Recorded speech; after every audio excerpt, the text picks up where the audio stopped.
Hola, ¿qué tal, gente bonita que está con nosotros aquí en la sintonía digital de la estación número uno, la bambaradio.com, ahora Bamba Radio TV? Estamos en línea con el consulado y el día de hoy tenemos una invitada especial, a Carla Astrid Jordan, y tenemos un honor de tenerla con nosotros. Carla, ¿qué tal? ¿Cómo está? Muy buenas tardes.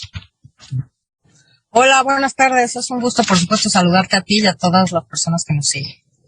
Cara, pues hablando del voto en el extranjero, yo creo que ha sido algo, toda una historia que pudiésemos hablar de esto del voto en el extranjero. Pero ¿qué tan difícil ha sido organizar y darle vida a este proceso del voto en el extranjero? Pues la verdad es que ha sido complicado, es un proceso de ya muchos años. Recordemos que se modificó toda, la Constitución y se hicieron las leyes acorde con esta modificación en 2005 para que en 2006 fuera el primer ejercicio en que las y los mexicanos pudieran votar desde el extranjero. No ha sido un paso sencillo. En aquella ocasión pues solamente se podía votar de modo postal. Y bueno, yo llegué justamente en 2006 como consejera de la Ciudad de México.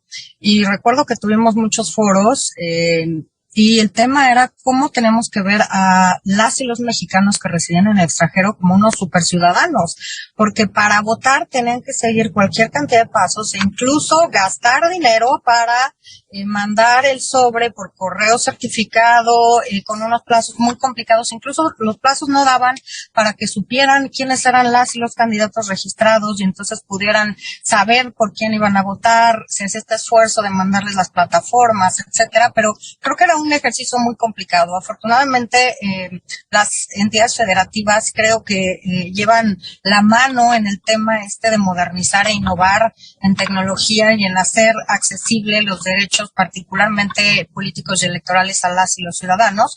Y en 2011 hicimos desde el Instituto Electoral del Distrito Federal el primer ejercicio de voto por internet desde el extranjero.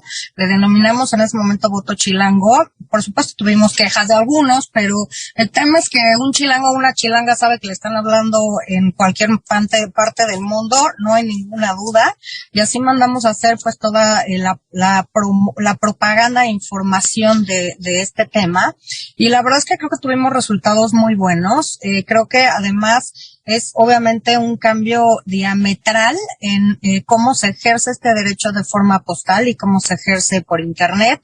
Por supuesto, además todo lo hicimos por internet, teníamos unas claves, se podía votar. Creo que habilitamos en ese momento 2 o 3 días antes. Incluso abrimos el sistema de votación a las 6 de la tarde, cuando cierran las casillas en el país, se reanuda la sesión general. Ahí abrimos esta bóveda en la que estaban los votos y cayeron a nuestro PREP. Entonces fue un ejercicio muy gratificante, por supuesto complejo. Convencer aquí a partidos políticos y a la ciudadanía de las ventajas de la tecnología hace 10 años,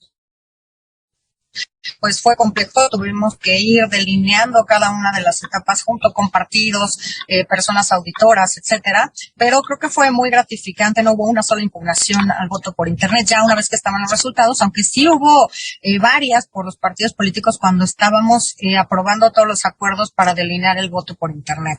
Hoy te diría que 10 años después, lo cual me hace muy tarde, finalmente el INE el año pasado acuerda posibilitar que las y los ciudadanos residentes en el extranjero pudieran votar por internet.